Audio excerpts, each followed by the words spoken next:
नाज़रीन आदाब, प्रोग्राम दो रुख में आपका बहुत इस्तकबाल करते हैं। मैं हूं आपके साथ हिना जुबैर। नाज़रीन, इस बार भी हर सियासी पार्टी बहुत सारे दावों के साथ, वादों के साथ इंतखाबी मैदान में है। लगातार हम देख रहे हैं कि हर पार्टी अपने अपने तौर पर वोटरों को राग़िब करने की कोशिश कर रही है और मैनिफेस्टो यानी जो इंतखाबी मैनिफेस्टो है उसमें भी कई तरह की बातें की गई हैं। हर पार्टी यही कोशिश कर रही है कि ज्यादा से ज्यादा वोटरों को राग़िब कर सके, लेकिन क्या ये दावे और ये वादे असल मायनों में वोट में तब्दील हो पाएंगे? क्या आज के अवाम जो रोजमर्रा के मसाइल हैं उस पर तवज्जो दे रहे हैं, या फिर उसी तरह से जिस तरह से हम लगातार देख रहे हैं कि हेट स्पीच का मामला है या फिर इस तरह के बयानात हैं जो कि कहीं ना कहीं पसंद नहीं किए जा रहे हैं? इन तमाम चीजों का आज हम अहाता करेंगे। आज हमारा मौजू है चुनावी मुद्दों के दो रुख। हमारे साथ दो खास मेहमान मौजूद हैं, चलिए उनसे आपका तारुफ करवा देते हैं। हमारे साथ मौजूद है स्पोक्स पर्सन है बीजेपी से सैयद यासिर जिलानी साहब, आपका बहुत इस्तकबाल करना चाहेंगे अपने खास प्रोग्राम दो रुख में। हमारे साथ मौजूद हैं इंद्रजीत सिंह टीटू जी, जो कि नेशनल जनरल सेक्रेटरी हैं आरएलडी से। इंद्रजीत सिंह जी, आपका भी बहुत इस्तकबाल करना चाहेंगे अपने खास प्रोग्राम दो रुख में। और जिस तरह से हमने अपने मौजू की बात की कि चुनावी मुद्दों के दो रुख, हम सबसे पहले आरएलडी से ही शुरू करना चाहेंगे। जिस तरह से लगातार हम देख रहे हैं कि इस बार भी कई अहम मौजू लेकर आरएलडी जो है वो उतरी है, लेकिन इस बार उसका रुख थोड़ा सा बदला हुआ नजर आ रहा है। चाहे नौजवानों की बात कर लें, चाहे खवातीन की बात कर लें, किसान तो हमेशा मौजू रहा ही है, किसानों से जुड़े रहे।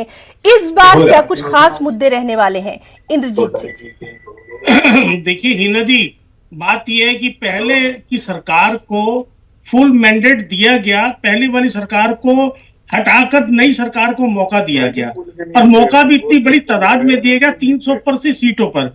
लेकिन आज युवा भी, व्यापारी भी, किसान भी अपने को लुटा हुआ महसूस कर रहा है।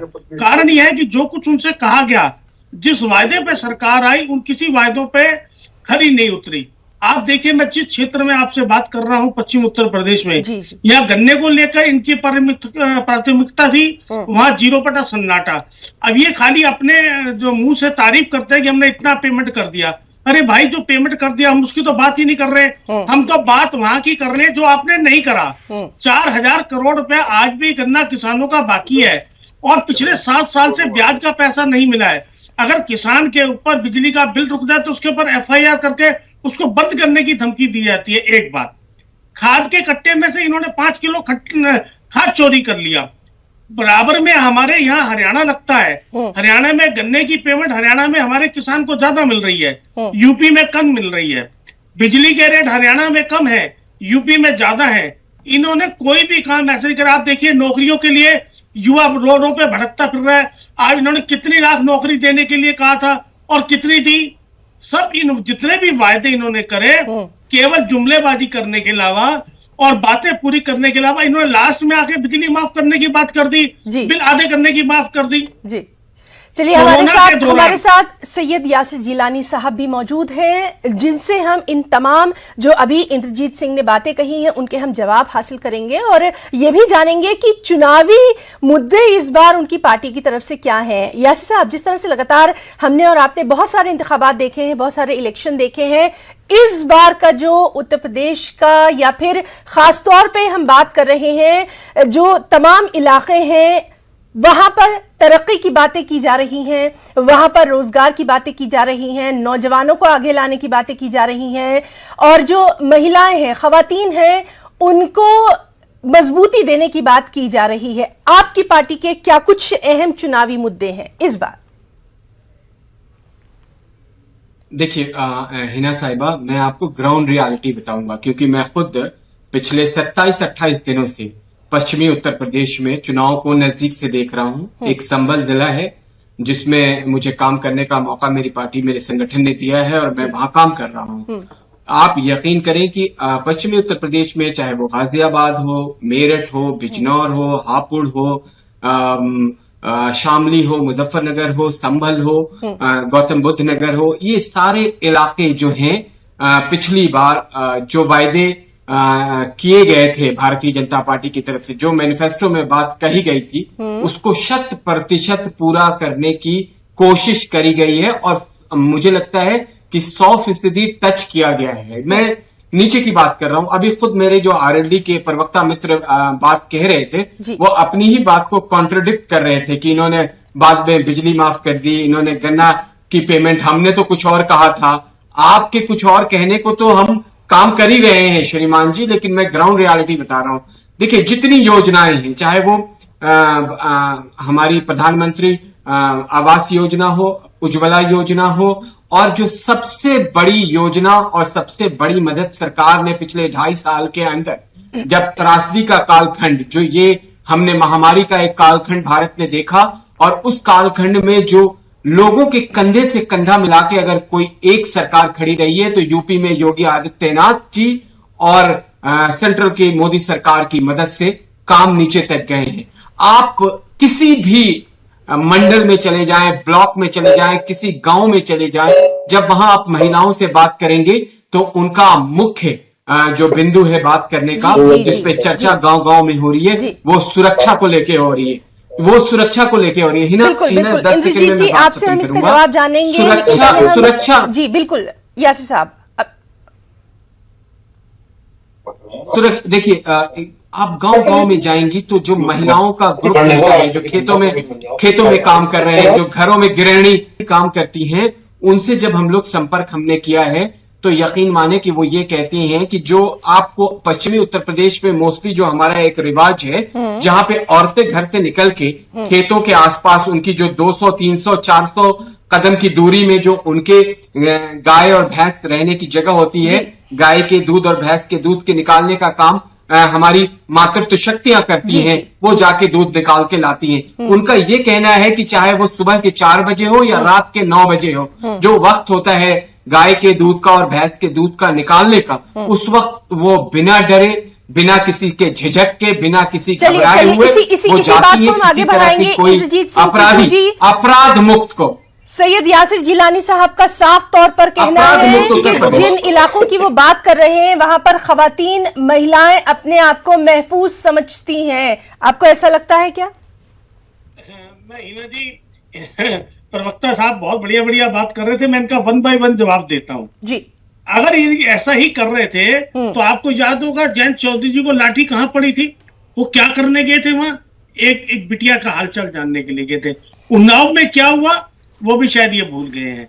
एक्चुअली क्या है, ये अपनी करनियों को भूल जाते हैं। मैं एक एक करके बाद में आता हूँ। इन्होंने कोरोना की बात करी, कोरोना में इनके अधिकारियों ने, मंत्री संतरियों ने फोन उठाने बंद कर दिए। मेरे जिला गाजियाबाद के अंदर स्वास्थ्य मंत्री रहते हैं, स्वास्थ्य मंत्री जी को लोग लालटेन लेकर ढूंढते रहे, नजर नहीं आए। पहले उन्होंने अपने आप को कोरोना कर लिया, फिर उसके बाद अपने फार्म हाउस में जाके बैठ गए कि मेरे को भी 1 महीना गैप करने के लिए बोला गया, क्या 1 महीना आराम कीजिए। 5,000 का इंजेक्शन 1 लाख रुपए में मेरे गाजियाबाद में बिका। हॉस्पिटल्स के बाहर बॉडीज पड़ी रही, उठाने वाला नहीं मिला। महिलाएं झोली फैला के अपने बेटे की, अपने घर वाले की इमदाद मांगती रही। जी, ये तमाम बातें तो हम देख चुके हैं। हम आपसे यहाँ पर ये जानना चाह रहे हैं कि आपको लगता है कि इस बार ये अहम चुनावी मुद्दा रहने वाला है, वोटर को याद रहेगा हर चीज? मैं हाँ, क्यों नहीं रहेगा? देखिए ना हिना जी, इन्होंने पूरे विधानसभा में एक एक वैन भेजी। ये 403 वैन इतनी जल्दी कैसे तैयार हो गई? ये कोरोना के दौरान 403 वैन अगर आ चुकी होती तो जो मैं देहातों में मेरा किसान भाई के परिवार के लोग चले गए, जहाँ दवाई नहीं पहुंच पाई, यहाँ बाकी मेडिकल सुविधा नहीं पहुंच पाई, ये 403 वैन उस टाइम दे दी जाती तो कम से कम वो बेजान लोग, बेचारे लोग अपनी जान नहीं गंवा देते। उनके सदस्यों से पूछ के देखिए, ये गाजीपुर में मेरा किसान 14 महीने बैठा रहा, ना गृह मंत्री जी को, ना प्रधानमंत्री जी को, किसी को 2.5 किलोमीटर 3 किलोमीटर किसान याद नहीं आया। अब ये गली गली कूचे कूचे पर्चे बांट रहे हैं किसान। आप मुझे बताइए कैसे भूल जाएगा? 700 किसानों में से 7 मिनट के लिए इनका कोई कार्यकर्ता कहीं अफसोस जाहिर करने के लिए, आंसू पोंछने के लिए गया हो, आपके पास आपके कैमरे में, आपके टीवी चैनल पे कोई फोटो हो तो मुझे दिखा दीजिए।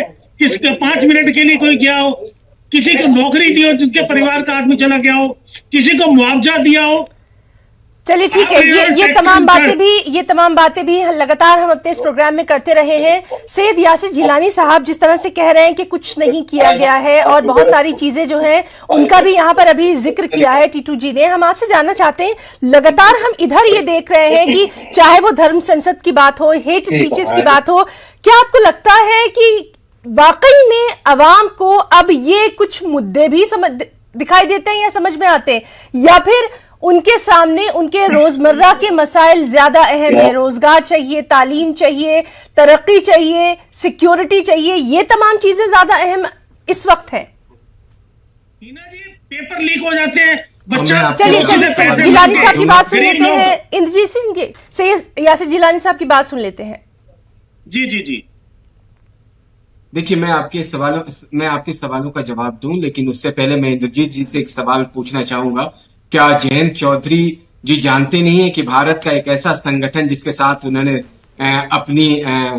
अपना साथ रखा है, वो अपराध की जन्नी वाला संगठन समाजवादी पार्टी जिसे कहते हैं, और आप कह रहे हैं कि कोरोना काल में हम अविकसित देश होने के तहत भी हमने जो विकसित देश हैं दुनिया के, उनसे पहले दुनिया को हमने वैक्सीन दी। और आज वैक्सीन का कारण है कि जो तीसरी लहर आई है, उस वैक्सीन से भारत के लोगों के अंदर जो बचाव का काम हो रहा है, जो लोग बचे हुए हैं, हमारी भारत के वैक्सीन, हमारे वैज्ञानिकों के ने, हमारे डॉक्टरों ने, हमारे हेल्थ वर्करों ने जो कमाल करके दिखाया, उसका श्रेय हमारी सरकार को जाता है। इस बात का ध्यान रखिए आप। और अब आप हिना साहिबा, जिस जो क्वेश्चन आपका है हेट स्पीच को लेके, देखिए hate speech Bharatiya Janata party बिल्कुल बर्दाश्त नहीं करती।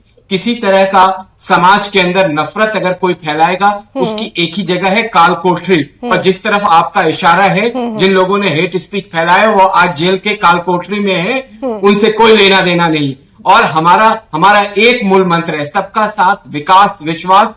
और लाल किले के प्राचीर से प्रधानमंत्री ने प्रयास की बात करी है, उसमें हमारी ये कोशिश है कि कोई भी हमारा भाई, हिंदू, मुस्लिम, सिख, ईसाई, हमारे जो हमारा जो मूल मंत्र है। और उस कालखंड में जब मैं चर्चा कर रहा था, उससे छूट नहीं पाए, क्योंकि उस कोरोना काल में हमारे पास एक ऐसी स्कीम आई राशन देने की, जिसमें गरीब लोगों को आज भी सरकार राशन दे रही है, जिसमें तेल दे रही है, चना दे रही है, चावल दे रही है, आटा दे रही है, चीनी दे रही है, नमक दे रही है। वो महिलाएं खुश हैं, वो महिलाएं कहीं नहीं जा रही हैं। उन्हें मालूम है कि उस त्रासदी की घड़ी में कोई भी अपराध प्रवृत्ति की जो संगठन वाले लोग हैं, वो कहीं दिखाई नहीं दिए थे।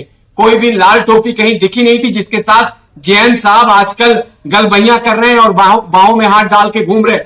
जयंत चौधरी खुद बागपत में विरोध हो रहा है, जयंत चौधरी का मुजफ्फरनगर में विरोध हो रहा है, शामली में विरोध हो रहा है, क्योंकि ठीक है कि जयंत चौधरी के साथ कुछ लोग खड़े हो सकते हैं, लेकिन ये भी एक अलग मौजूद है, इस पर भी हम बात करेंगे। अभी बहुत सारे हमारे ऐसे प्रोग्राम रहेंगे जिस पर हम बात करेंगे कि कौन सी पार्टी किसके साथ जुड़ी है, किसको कितना फायदा, कितना नुकसान है।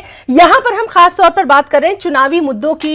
इंद्रजीत सिंह जी, जिस तरह से अभी यासिर साहब ने कहा कि बहुत सारी चीजें दी गई हैं, आवाम बहुत खुश है, बहुत इत्मीनान में है, क्या आपको वाकई जमीनी हकीकत ऐसी लगती है? क्या आपको वाकई में ये लगता है कि अवाम इस बार भी यकीन जाहिर करेंगे अपने वोट के जरिए? क्या कुछ आपका तजुर्बा यहां पर कहता है? देखिए हिना जी, बात यह है, ये बात करते हैं फ्री राशन की। ठीक है, आपने राशन दिया, राशन वो बनेगा किस पे? चूल्हे पे सिलेंडर का कितने का रे हो गया? आप बताइए ना। आप सिलेंडर भरवाने के लिए अगर गरीब आदमी के पास पैसे नहीं होंगे तो क्या करेगा? दाल और सब्जी, आटे का भाव आपने क्या कर दिए? तेल, अब 600 का तेल 200 रुपए हो गया। आपने देखे गरीब के लिए तो और गरीब होता चला जा रहा है, अमीर और अमीर होता चला जा रहा है। आप ये कह रहे हो कि हमने राशन दे दिया। भाई राशन बनेगा कहाँ? राशन बनेगा तो चूल्हे पे ना, और चूल्हे के लिए गैस चाहिए, और गैस के लिए पैसा चाहिए। फिर दोबारा से पेड़ कटने चालू हो गए, फिर मेरी माताएं बहनें फिर वो पेड़ की लकड़ी काट के ला रहे हैं और वो चूल्हे पे खाना बन रहा है। आप सच्चाई पे जाइए, आप अपनी कमियों को एक्सेप्ट कीजिए, आप छुपाने का काम मत कीजिए। हमारे अध्यक्षों ने ये कहा है कि हम 20 रुपए में दोबारा राशन की थाली चालू करेंगे, हम फ्री में किराना स्टोर खोलेंगे। अपराध के बारे में कुछ कहेंगे? आप बताइए, 15 दिन के अंदर जयंत चौधरी जी ने कहा 15 दिन के अंदर किसानों को गन्ने की पेमेंट दी जाएगी, अगर हम पे बजट नहीं होगा तो अलग से प्राविधान करा जाएगा, किसी किसान को 15 दिन से 16 दिन पेमेंट के लिए दर भटकना नहीं पड़ेगा। आप देखिए ना, चीनी नगद बिकती है, 1 किलो चीनी भी अगर किसी शुगर मिल से बाहर निकलेगी तो सबसे पहले वहां से उसका ड्राफ्ट जमा होगा, तब चीनी निकलेगी। आप चीनी बेचेंगे नगद और किसान से गन्ना उधार खरीदेंगे और किसान उसके लिए उसको पेमेंट नहीं करेंगे। 4,000 करोड़ रुपया आज की तारीख में भी किसान का है। किसान ये कह रहा है कि आप मेरे को अपनी इमदाद मत दीजिए, मेरी फसल का पैसा मुझे टाइम से दे दीजिए, जायज दाम दे दिए। तो अगर आय दुगने की बात करी, आप देखिए ना, 100 रुपए लीटर डीजल पेट्रोल बिक गया। आप बताइए, लाइन में लगा के अपने डीपीओ चलिए ठीक है, इसी बात को हम यासिर साहब से पूछेंगे। यासिर साहब, जिस तरह से लगातार हम देख रहे हैं कि महंगाई एक बड़ा मौजू रहा है, साथ ही साथ बेरोजगारी भी बड़ा मौजू रहा है। हालांकि कई तरह की स्कीमें शुरू की गई हैं, खासतौर पर हम उत्तर प्रदेश की अगर बात करें तो वहां पर खवातीन के लिए कई तरह की स्कीमें शुरू की गई हैं। क्या आपको लगता है कि ये तमाम चीजें वोट में तब्दील हो पाएंगी?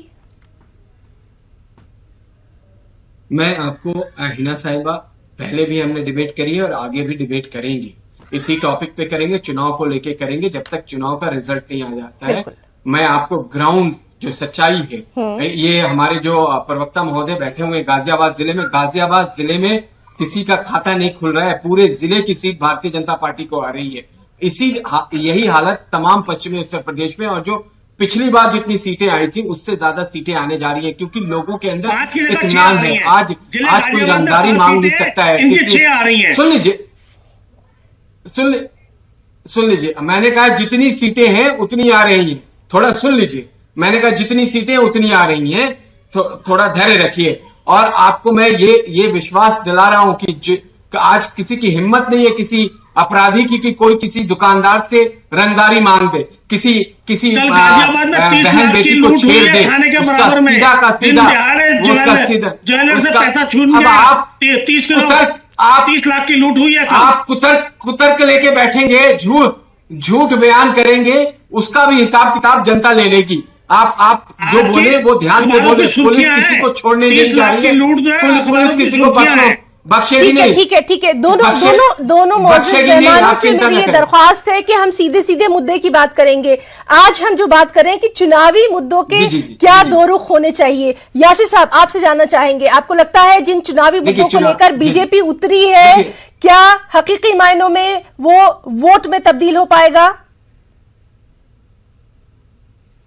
हिना साहिबा, वोट में तब्दील हो रहा है 100%। और जो वायदे, जो मैनिफेस्टो भारतीय जनता पार्टी के कभी भी आते हैं, मैं पहले चुनाव की बात कर रहा हूं, अभी की बात कर रहा हूं, और जो वायदा जो भी किया है उसको भारतीय जनता पार्टी 100% कोशिश करती है पूरा करने के लिए, जमीन पे नीचे ले जाने की बात करती है। आज आप उत्तर प्रदेश की हालत समझे कि पहले हमारे ही भारत के एक प्रधानमंत्री कहा करते थे कि 1 रुपए जाता है तो 85 पैसे कहां चला जाता है ये समझ में नहीं आता है। 15 पैसे लोगों तक पहुंचते हैं। आज अगर 1 रुपए केंद्र से और राज्य से लाभार्थियों के खाते में जाता है तो 1 रुपए उनके खाते में पहुंचता है। ये इत्मीनान है आवाम को, ये है किसान को इत्मीनान। किसान जानता है कि किसकी सरकार में उसको इत्मीनान मिलेगा। है कि किसान इत्मीनान में है। किसानी जो है 36 बिरादरी किसानी करती है, और 36 हम पूरे किसान समाज की बात कर रहे हैं, क्योंकि हमारा तो पहला स्टेप, हमारी पार्टी का मेन आइडेंटिटी ही है कि हम किसानों की बात करते हैं। देखिए, बात यह है कि जब किसानों को पेमेंट नहीं मिलेगी, खाद 5 किलो कम मिलेगा, डीएपी की खाद के लिए लाइन में लगना पड़ेगा। आप हालत देखिए, मैं आपको स्पष्ट बता दूं, ये तो डाटा है। हरियाणा में बिजली सस्ती है, यूपी में महंगी है। हरियाणा में गन्ने का रेट फालतू मिल रहा है, यूपी में कम मिल रहा है। मैं कौन सी ऐसी बात कह रहा हूं जो प्रवक्ता महोदय को पूरी लग रही है? मैं तो प्रैक्टिकल बात कर रहा हूं। आपने पूरे 5 साल के अंदर बिजली की बात नहीं करी, आपने अब बिल आधे करने की बात करी, और आपके पावर हाउस वाले ये कह रहे हैं कि अभी नोटिफिकेशन जारी है, अभी आचार संहिता लगी हुई है, अभी कुछ हो नहीं सकता। अब उसके बाद किसकी सरकार आएगी, क्या होगा? इंद्रजीत सिंह जी, आपसे बस छोटी सी बात जानना चाहेंगे, क्योंकि वक्त की मेरे पास बहुत कमी है। जो चुनावी मुद्दे हैं आपकी पार्टी के, आप जिन मुद्दों के साथ इस बार चुनाव में उतर रहे हैं, आपको क्या लगता है कि लोग समझ पाएंगे, अवाम समझ पाएगी?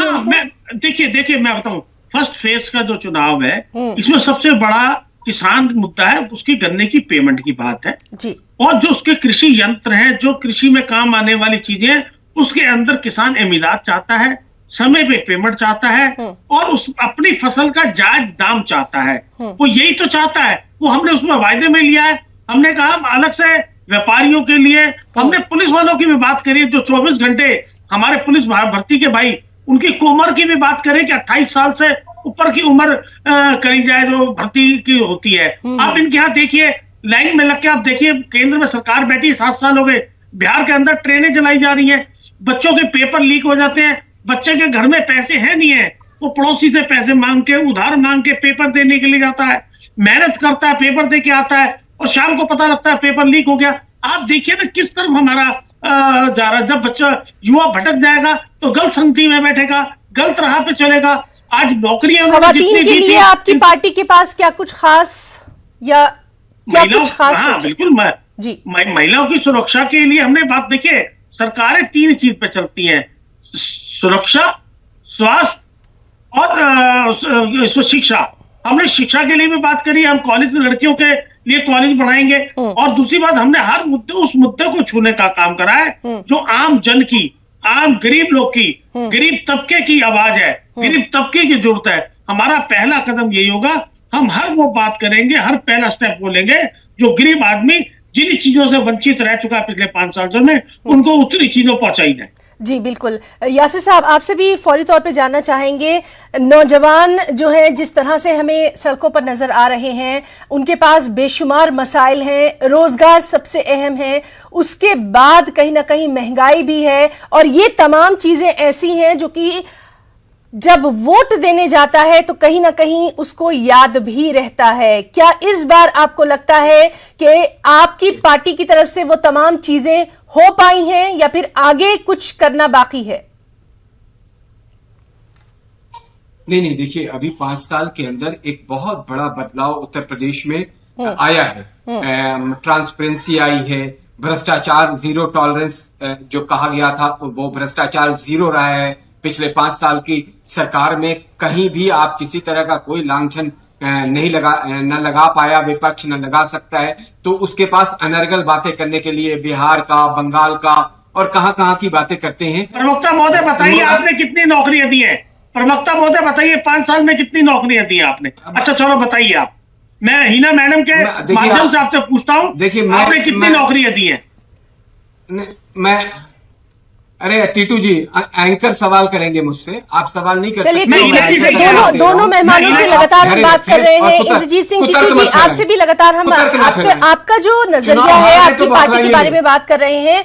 दोनों मेहमानों से लगातार हम उनके जो चुनावी मुद्दे हैं वो अपने नाज़रीन के सामने रख रहे हैं और इस तरह के डिबेट्स हम लगातार आगे भी करते रहेंगे जिस तरह से अभी आप देख रहे हैं। इस बार सिर्फ हम ये बात कर रहे हैं कि क्या आपके जो चुनावी मुद्दे हैं, क्या वाकई में वो अवाम तक पहुंच पाएंगे? यासिर साहब, जिस तरह से लगातार हम देख रहे हैं कि बात की जा रही है, किसानों का जो बार बार जिक्र आया है, उसके बाद खवातीन की बात हुई है, नौजवानों की बात हुई है, बहुत सारी ऐसी चीजें हैं जिसपे कहीं ना कहीं अब बहुत सोच समझ के ही आगे बढ़ना है। मैनिफेस्टो आ गया, बहुत अच्छी बात है, बहुत सारे बयानात आ गए, बहुत अच्छी बात है। आखिर में वही चीज बचती है कि क्या वाकई में इनका अमली तौर पर नमूना नजर आएगा, अमली तौर पर ये कामयाब होंगे? देखिए किसानों को लेके एक समस्या थी जो बहुत लंबे समय तक चली। उसमें हमने कई राउंड किसानों के साथ हम लोगों ने, सरकार ने बैठक करी, लेकिन ये लगा सरकार देखिए बहुत संजीदा होती है अपनी आवाम को लेके, उनके दुख दर्द को समझती है। जब किसान बिल को लेके सरकार को समझ में आई बात, तो सरकार ने रिपील कर दिया, वापस कर लिया। इससे बड़ा ऐतिहासिक फैसला और क्या हो सकता है? जी इंद्रजीत जी, कुछ कहना चाह रहे हैं आप? जी मैं ये कहना चाह रहा था कि इन्होंने कहा ऐसा करेंगे, 5 साल इंतजार करने के बाद भी अब आगे का हमने को रणनीति बता रहे। मैं आपके माध्यम से पूछा था कि ये बताएं, इन्होंने स्मार्ट सिटी बनाने की बात करी थी, ये बताएं इन्होंने कितनी नौकरियां युवा को दी है, कम से कम अपना मैनिफेस्टो पढ़ के बताएं और उसमें से बताएं कितने % इन्होंने नौकरियां दी है। अरे गाजियाबाद सही से घूम लिया करो। चलिए ठीक है, गाजियाबाद और नोएडा तमाम आपको पता मौजूद चल को जाएगा लेकर हम कि फिर कितनी से यहाँ पर नौकरियां हाजिर होंगे और वक्त जो कि अब हमें इजाजत नहीं दे रहा है अपने दोनों खास मेहमानों का, सैयद यासिर जिलानी साहब जो कि स्पोक्स पर्सन है बीजेपी के, और इंद्रजीत सिंह टीटू जी जो कि नेशनल जनरल सेक्रेटरी हैं आरएलडी से, दोनों का बहुत बहुत शुक्रिया अदा करना चाहेंगे। प्रोग्राम दो रुख में आज के लिए फिलहाल इतना ही, इजाजत दीजिए, आदाब।